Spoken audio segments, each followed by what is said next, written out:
What is up, everybody? Welcome to another episode of In Soccer We Trust. We got a great show today, so let's get after it. What is going on, everybody? We've got a nice little episode going on. I'm your host today, Heath. We call me Hollywood Heath, Heartbroken Kid. We got no trash can Conrad with us, but we got Chuck Wagon Davies. Chuck, what's going on, man? How are you? Fantastic. It's Monday. I'm going to Vegas tomorrow. Nations League this week. Let's go. Good, man. Like when I first heard Vegas, just for a brief moment, I was like, okay, what we got going on in Vegas? And then I quickly realized we got a lot going on in Vegas. Hopefully we got two big games going on in Vegas. So you're going to head out there. The crew's getting back together. Tell me a little bit about what that trip is going to be. So we have the Nations League semifinal Thursday. It's US-Mexico, obviously one of the biggest games you can have as a U.S. men's national team player. And then Panama versus Canada in the other semifinal. But morning footy will be there on Wednesday, Thursday, Friday will be rebranded as afternoon footy. And there'll still be a morning footy out of the studio here in Stamford, Connecticut. But it's a big week. So Wednesday, Thursday is the matches, Friday, and then Sunday is the final. So we're hoping for a U.S.-Canada final. And you know, to be honest, Diego Coca hasn't been convincing with Mexico. And for this U.S. side, you have a BJ Callahan who is familiar with this group, but it's a new title for him, new role. He's undefeated as a head coach right now with the national team. You know what I mean? He is.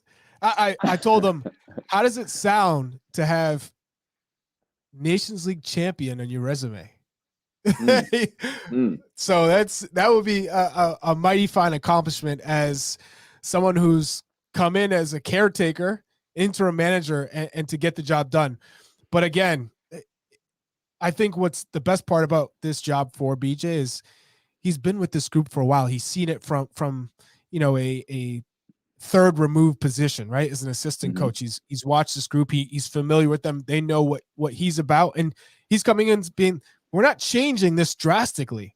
Right. The only thing that's going to change is since maybe the past couple of months is the intensity, right? You go from World Cup to break, interim manager, all these unknowns. What is a known thing is you're competing for a trophy now.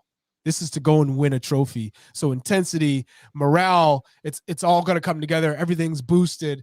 So now you're playing for something. That's the only thing that really changes. And then how does he pick the team? What is the substitutions? I think those little things will change, but in terms of the style of play, I don't think we're going to see much of a change. Okay. Well, listen, if you haven't already, make sure you are commenting, liking, and subscribing. And by the way, give us a follow, leave us a 5-star review. Chuck deserves one. He's got his yellow jacket on today. And that in itself deserves a 5-star review. It's orange. What are you? Come on, man. I mean, okay. To be fair, it does look between yellow and orange, at least from my view. But it's orange. We'll call it orange. It's like orange sherbet. You know what I mean? Yeah, orange sherbet. There we go. I'll give you that. Well, listen, Charlie. Before we get into this previews, we've got a little bit of video to run of you with a little bit of recruiting elements to it that came back from this Champions League final that was obviously on Paramount Plus and CBS over the weekend. An unbelievable final, as I'm sure everybody was watching. Jimmy was out there. We don't have Jimmy on the show today, but we're going to have to get his thoughts on what it was like to go to that game. But Charlie, let's roll a little bit of video on your attempts to perhaps recruit a potential manager for this national team. The US just going to look at this and hire a big name manager or a legend who wants to be a big name coach manager. is right here. Hey. Hey, Kate. Yes. You know how I feel about this. I want this group to have a manager who has had a winning experience, who has a winning culture, to come into this locker room and say, hey, this is how I'm going to take you to the next level. And so when you're looking at managers available out there, a Thierry Henry obviously is available, a Patrick Vieira is obviously available, and a Luis Enrique is obviously available. I think a European manager who has experience with names. American players, and Thierry Henry and Patrick Vieira, you both have experience with MLS, with the American player. You know what is needed to take this group to the next level. This is not a club team. This is a national team. And Thierry Henry had that experience with Belgium. He was there with the golden generation. So I hope that Matt Crocker is taking his time to interview and have these conversations with candidates that have done it, that have potential, that are going to take this group to another level. Charlie's putting your name in the ring. Yeah, I knew my name before. I surely know it now. Chuck, now listen, man. Just I know you got some things to say. You gave us a little bit of a rant before we even went live on the show. You got Thierry's name in throwing his name in the hat for this one. But when I look at him like that, he's a name, right? He's a name. But as a manager, has not proven a thing as a head coach. Mm-hmm. And as an assistant, has been an assistant. So I mean, I want to give you the floor, I guess. Yeah, of course. You haven't pulled into a number of names that I know you've come up, and we've mostly been hearing about American names. But walk us through some of that thinking before we get into this preview with this U.S. Mexico. I'm glad you asked, Heath. So again, what I was trying to illustrate is that when we're talking about the U.S. men's national team head coaching job, the actual role of the head coach, I want to hear more names being floated around the job that are linked to Europe, that are linked to a history of winning, a past of success, a culture that's going to be able to help this group understand what it takes to win at the international stage at the highest level, and who can get the most out of these guys in terms of playing with intensity and making sure that the tactics are right, and player selection, of course. But a name like Thierry Henry, a name like Luis Enrique and Patrick Vieira, those are coaches and men that I think command a great deal of respect. Thierry Henry, people will go, but look at that Monaco blip on his resume. It didn't go well.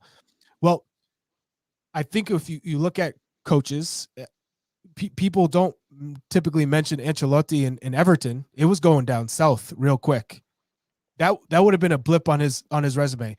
There are times where coaches get put in tough situations. Maybe it comes down to sporting directors not having a great relationship with sporting directors or ownership, or not having the right players, or players get injured, whatever it may be. There could be cases or incidents where a coach doesn't get the best in that right situation. But giving a proper situation and an opportunity, because it all comes down to who's going to get a chance to go, that maybe it's different. Thierry Henry really transformed Montreal. Before he came in, they were rubbish. He transformed them. They got into a playoff spot. And then on top of that, when he went to Belgium, he was arguably tasked with helping the golden generation. Every player on that team, I've never heard anyone talk bad about him as an assistant manager. And you only grow and get better, and you understand what it means to be a successful coach. And I think over the years, and you see him as a pundit, as an analyst at CBS, I have a great deal of respect because he's obsessed with the game. You have to be obsessed with the game to be a good manager. So that is why I would like to see his name being linked to the job. To have heard Matt Crocker or US Soccer say, we're having a conversation with Thierry Henry at the very least, right? Same thing with Patrick Vieira. I have a great deal of respect of how he changed New York City FC, because they were rubbish before he came in, and changed the style of play.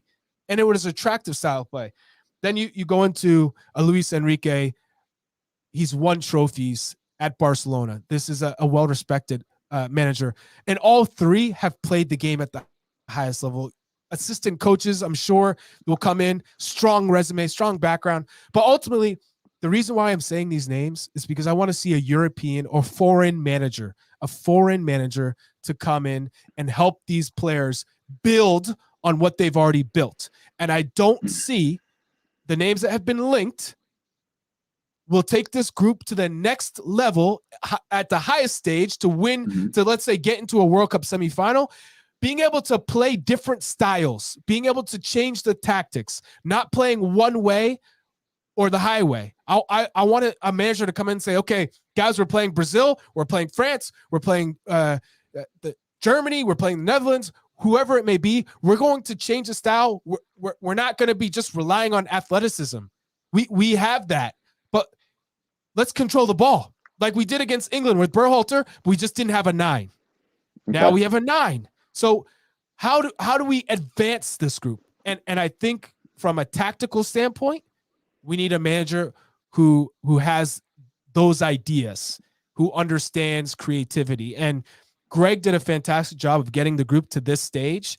And I think in terms of American managers, I don't see another American manager better than him tactically. So if you want to advance this group to being better than the knockout rounds of the World Cup, when we're talking semifinal, then I want to see a manager brought in. And we've taken this time to hire Matt Crocker, and we've taken this much time to evaluate head coaches. So now bring in a head coach who's going to move me, who's going to move the American public. The supporters who are going to, and the players are going to say, yikes, I know this guy has the ideas and the tactical knowledge to push this group forward. And that's all I want for this group. They have so much talent, but I want them pushed in the right direction with a manager who's done it or who's been around it. And that's my point. Well, let me ask you this. Well, let's stay on this subject then, and we'll go to the preview after our first break.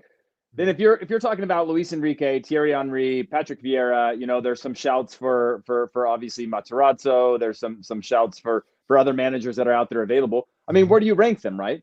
You can't put Luis Enrique in the same category as Thierry Henry. You can't put, I mean, I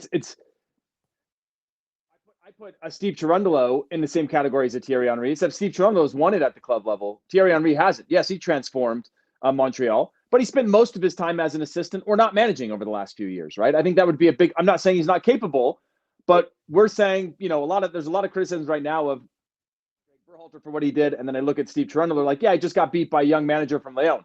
That's a blip on his resume, right? But he also Supporters Shield. He also won MLS Cup. He's also a young manager. That you go behind that and you go, well, he also lacks the experience that we all want, right? And so I guess my question to you is, one, how would you not necessarily rank them, because that's tough, because each one of them is going to have strengths and weaknesses.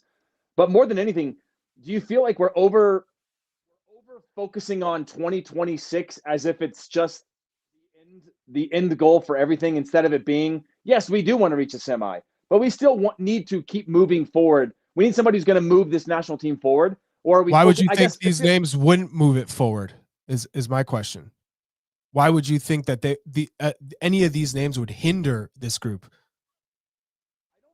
I don't think it's not that I'm saying hinder the group, but what I'm saying is Patrick Vieira, what has he done as a manager other than be a manager at the highest level? And again, I like him as a manager. I've spent time with him. I think he's a fantastic manager. I think like you said in that video, he understands Major League Soccer. He understands the U.S. culture. He understands the U.S. player mentality. And has worked with special players before, and he himself was a special player. Now, below that, I would say there's a Thierry Henry that we know has some special sauce, but hasn't been a head coach long enough, I think, to take that on. And then you take all that out, remove all these guys, and you go, who's been a national team manager? Okay, Yogi Low, Luis Enrique. These guys are highly qualified national team managers, right? And so I guess what I'm saying is I don't want to.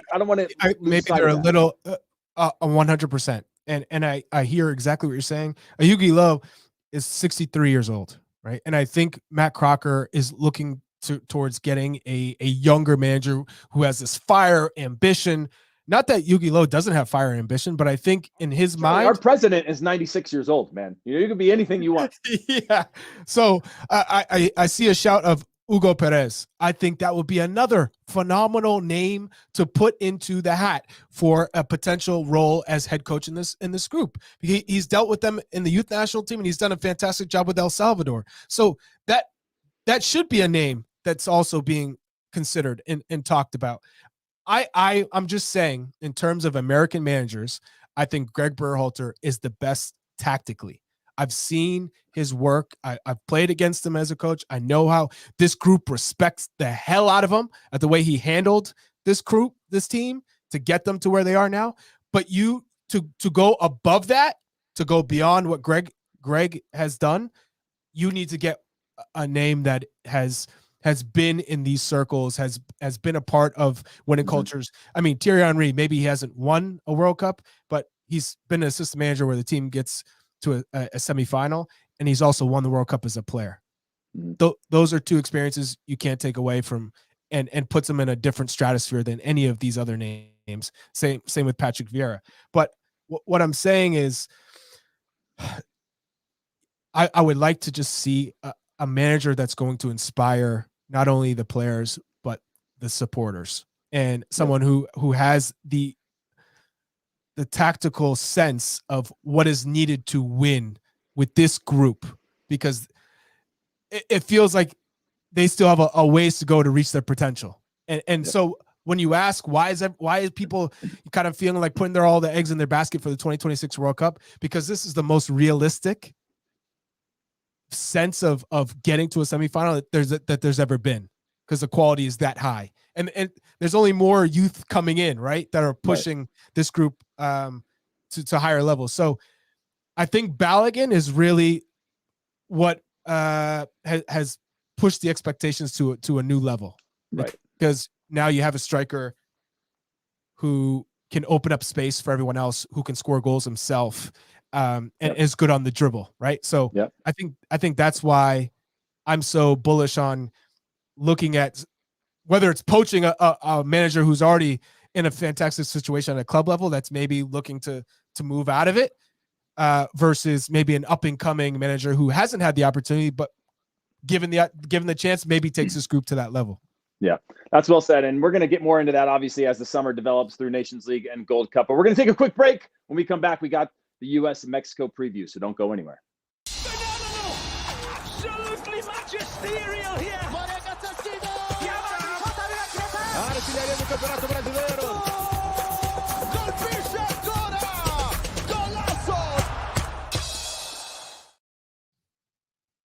There you go, Chuck Wagon.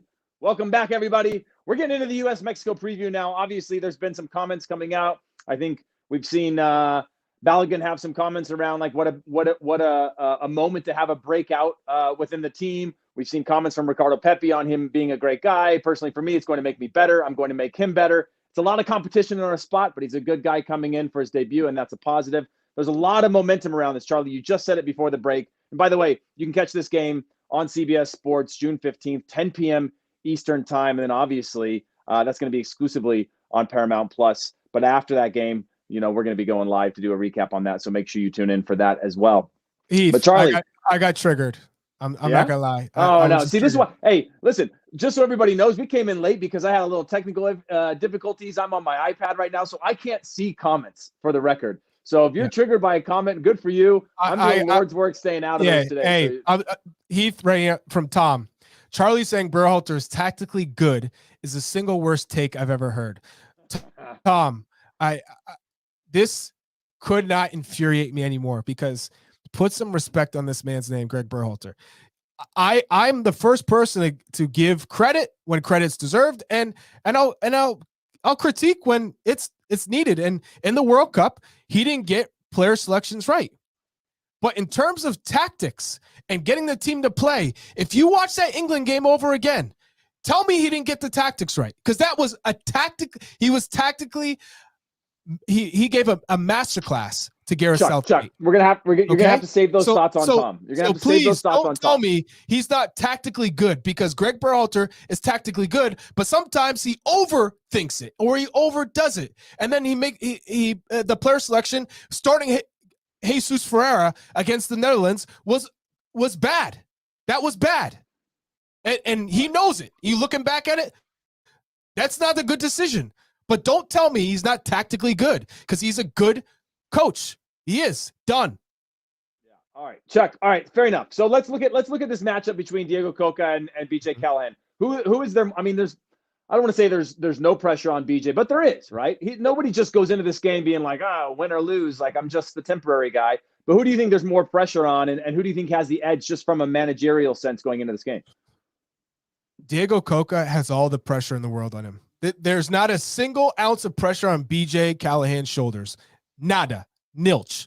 He is the interim to the interim manager, and he's never been a head coach at the MLS level, the national team level. So he's coming in saying, we're trying to win a trophy. We've already done this. Now let's do it again. We're not defending anything. We're trying to win something. So getting that mentality right of going out to win a trophy, and you just added a key piece in Balogun. That pumps everybody up. Everyone's motivated to win a trophy, and it starts with beating your arch rival in Mexico. Fantastic. I love it. 2, Diego Coca. Every performance has been shaky outside of the 2-0 win they had against, I think it was Guatemala. Other than that, you're looking at a 2-2 with Cameroon. The Nations League games before that, shaky as can be. I don't think the Mexican supporters can look at Diego Coca and go, oh, he's the guy. I believe in him to take us to the next level. If you look at his track record, he hasn't been with the club more than 2 seasons. He won the Apertura with Atlas, which was massive, and I don't want to take any credit away from that. But this isn't a coach that you go, oh, look at all his success rate. Look at all the wins that he's had and trophies he had in his career. Not at all.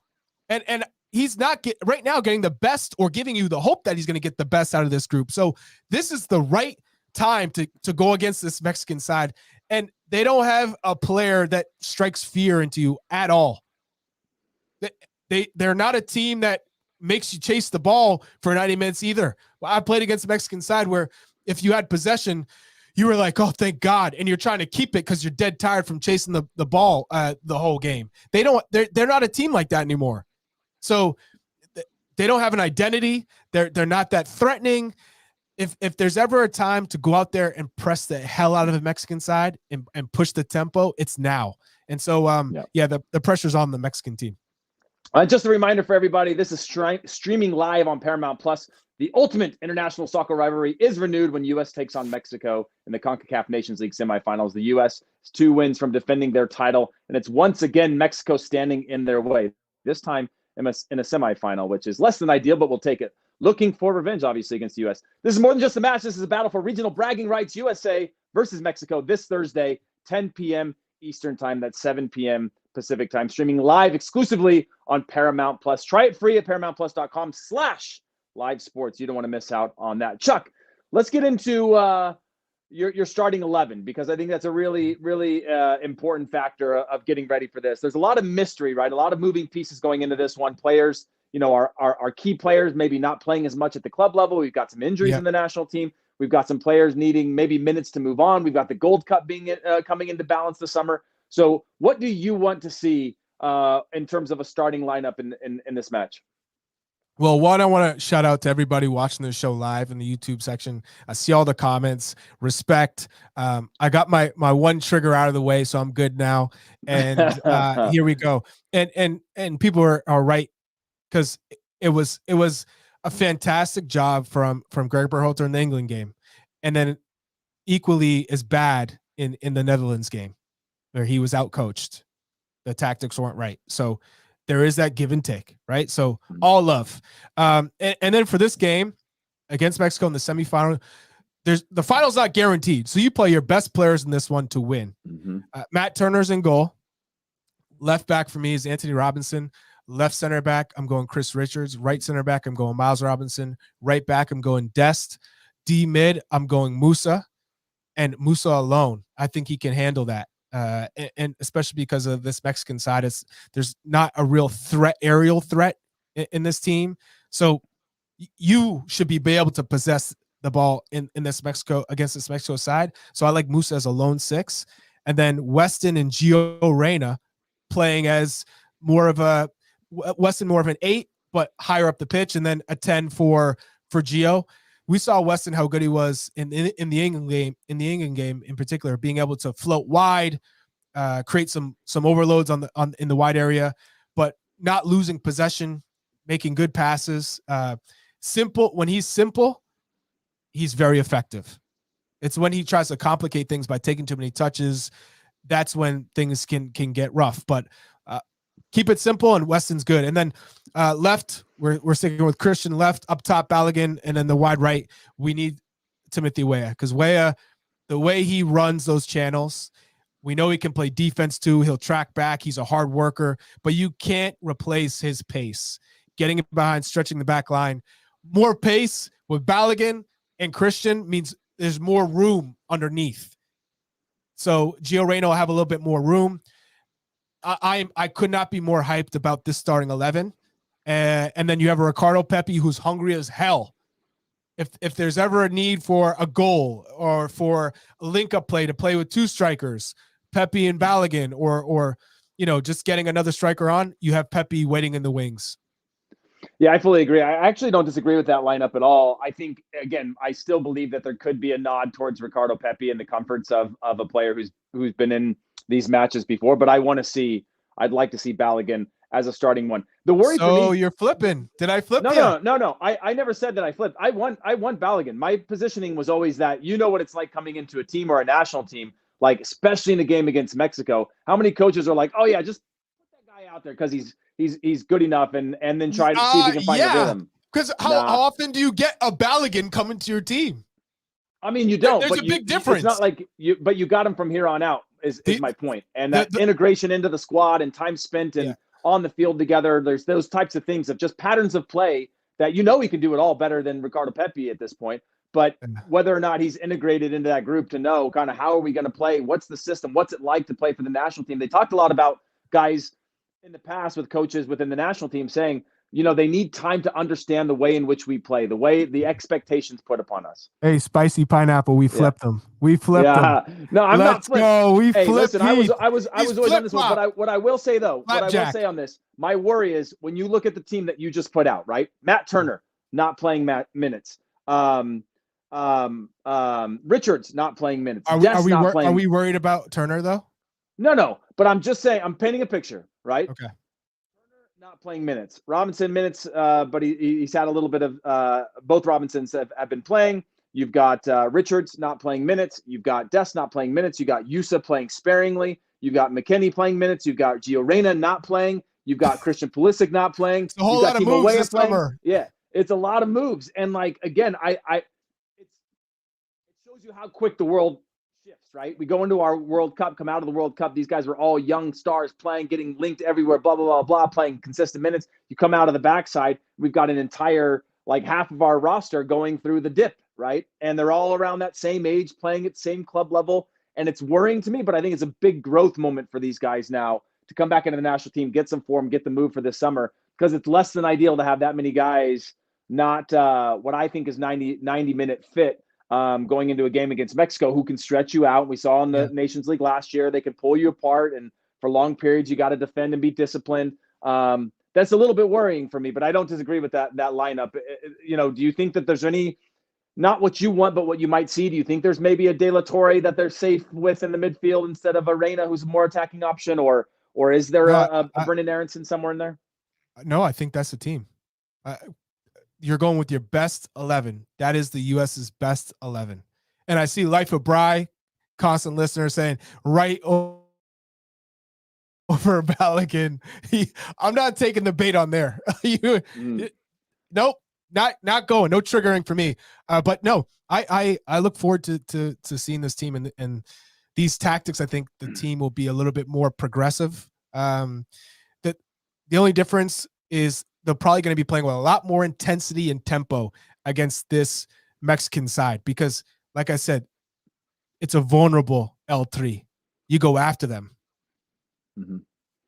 Yeah, it's not a bad shot. Well, yeah, go ahead. Sorry. Yeah, I was going to say, and I'm on box to box. We're going to be talking about the U.S. men's national team, so I have to leave shortly. But yeah. Yeah, we'll get your final thoughts. Jimmy, just so you guys know, is on a world tour right now, so he's going to be joining us obviously over the next few weeks or so, pretty consistently, but he's just getting settled in Europe after going to the Champions League final. Chuck, we've got a few things that I'll let you sort of give me your final thoughts on. Obviously Canada versus Panama. Phil Neville, Richard Shaw joined Herdman's staff. If you want to talk about that one, what your predictions are. So I'm going to need your predictions and your closing thoughts of those things. Chicharito torn ACL, lots of other things. Obviously, Uruguay end up winning the U20 World Cup, which is always nice when you're the team that loses to them along the way, going yeah, but they won. We're a step away from that. So give me your final thoughts, even if it's just your predictions or anything that comes to mind, and we'll wrap this thing up. I apologize for everyone. It's a little bit of a shorter show. Had some technical difficulties and whatnot. Chuck's got to go on box to box, so. Mm-hmm. Give it to me. I'm going to go 2-0 U.S. over Mexico in the semifinal. And I saw someone say Miles Robinson, really? Well, CCV is out injured. There are some players who aren't here. So with that being the case, then you want center backs who have pace, who can cover, who have experience. And so for me, that's why it's Richards and Miles Robinson. They're not going to panic on the ball. Those are the two center backs I would go with. And then I think we just have a super ready team. This team is hungry and ready. So it's not a question that this team isn't ready to go out there and perform. Okay, so we got the Dos Acero there, and then obviously for Canada against Panama, who you got going through to the final in that one? Canada. Yeah. Panama is difficult. They beat Canada on the last day of World Cup qualifying in March of 2022. Obviously, it wasn't that it was a game that decided anything, but in terms of Panama just showing that they can get at you in the counterattack, which is where they're really dangerous. And Michael Murillo has been one of their better players. Eric Davis on the left back spot, getting down the channels, whipping in balls. They're always tough to deal with, but I think Canada have too many weapons. And so Canada US final sounds good. To reclaim the US, to win this, to reclaim CONCACAF. Sounds good. I like that. That's totally fair. Well, listen, Chuck, I'll let you sprint away right now while I close this thing out, but just for some news around the league for everybody. Love y'all. References: Chicharito tears his ACL. Messi's not the league's only Argentine. We had crazy golazos this weekend. If you didn't see, Zelarayan hit a bomb from behind the half line. Obviously, in stoppage time to get that winner. Obviously, we know that Gago Slanina, if he was still there, would not have let that one in. Lucho Costa had his against Vancouver. Franco Escobar versus LAFC. LAFC took an absolute beating against Houston. We know what that's like when you go into those types of moments after putting all that time and effort. We saw that with Seattle last year after they won the Concacaf Champions League, just unable to get that engine going again, ended up missing the playoffs for the first time in their history. But some incredible goals in Major League Soccer this weekend. So make sure you go and check those out all over the socials if you haven't seen them already. But that is it for us, everyone. Of course, I appreciate all of you guys taking time out of your day. Apologies again. I'm gonna take this one on the chin for being a little late this time.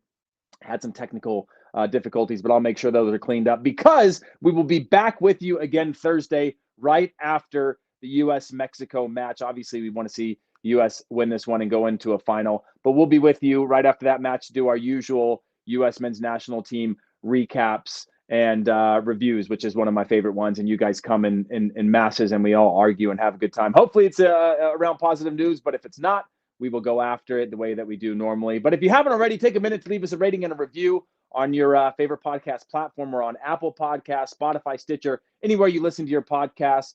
And we're also available as videos. So make sure that you hit that notification button on YouTube and make sure you're commenting, liking, and subscribing to everything so you can make sure that you get all the content. We hit that algorithm and grow this big old community as we head towards 2026. But we appreciate all of you. And until next time, see you later.